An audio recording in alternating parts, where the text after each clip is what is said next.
Chapter 4. And he began again to teach by the seaside. And there was gathered unto him a great multitude, so that he entered into a ship, and sat in the sea. And the whole multitude was by the sea on the land. And he taught them many things by parables, and said unto them in his doctrine, Hearken. Behold, there went out a sower to sow. And it came to pass, as he sowed, some fell by the wayside, and the fowls of the air came and devoured it up. And some fell on stony ground, where it had not much earth. And immediately it sprang up, because it had no depth of earth. But when the sun was up, it was scorched, and because it had no root, it withered away. And some fell among thorns, and the thorns grew up and choked it, and it yielded no fruit. And other fell on good ground, and did yield fruit that sprang up and increased, and brought forth some 30, and some 60, and some 100. And he said unto them, He that hath ears to hear, let him hear.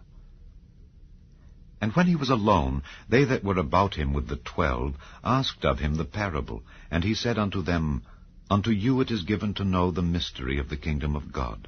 But unto them that are without, all these things are done in parables, that seeing they may see and not perceive, and hearing they may hear and not understand, lest at any time they should be converted, and their sins should be forgiven them. And he said unto them, Know ye not this parable? And how then will ye know all parables? The sower soweth the word. And these are they by the wayside, where the word is sown. But when they have heard, Satan cometh immediately, and taketh away the word that was sown in their hearts. And these are they likewise which are sown on stony ground, who, when they have heard the word, immediately receive it with gladness, and have no root in themselves, and so endure but for a time. Afterward, when affliction or persecution ariseth for the word's sake, immediately they are offended.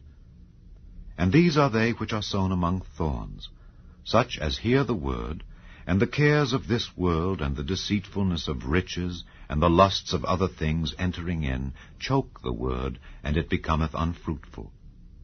And these are they which are sown on good ground, such as hear the word, and receive it, and bring forth fruit, some 30-fold, some 60, and some 100. And he said unto them, Is a candle brought to be put under a bushel, or under a bed, and not to be set on a candlestick? For there is nothing hid which shall not be manifested, neither was anything kept secret, but that it should come abroad. If any man have ears to hear, let him hear. And he said unto them, Take heed what ye hear. With what measure ye mete, it shall be measured to you, and unto you that hear shall more be given. For he that hath, to him shall be given, and he that hath not, from him shall be taken even that which he hath. And he said, So is the kingdom of God, as if a man should cast seed into the ground, and should sleep, and rise night and day, and the seed should spring and grow up, he knoweth not how. For the earth bringeth forth fruit of herself, first the blade, then the ear, after that the full corn in the ear. But when the fruit is brought forth, immediately he putteth in the sickle, because the harvest is come. And he said, Whereunto shall we liken the kingdom of God, or with what comparison shall we compare it? It is like a grain of mustard seed, which when it is sown in the earth is less than all the seeds that be in the earth. But when it is sown, it groweth up, and becometh greater than all herbs, and shooteth out great branches, so that the fowls of the air may lodge under the shadow of it. And with many such parables spake he the word unto them, as they were able to hear it. But without a parable spake he not unto them. And when they were alone, he expounded all things to his disciples. And the same day, when the even was come, he saith unto them, Let us pass over unto the other side. And when they had sent away the multitude, they took him even as he was in the ship.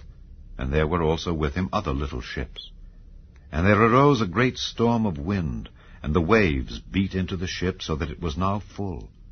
And he was in the hinder part of the ship, asleep on a pillow. And they awake him, and say unto him, Master, carest thou not that we perish? And he arose, and rebuked the wind, and said unto the sea, Peace, be still. And the wind ceased, and there was a great calm. And he said unto them, Why are ye so fearful? How is it that ye have no faith? And they feared exceedingly, and said one to another, What manner of man is this, that even the wind and the sea obey him?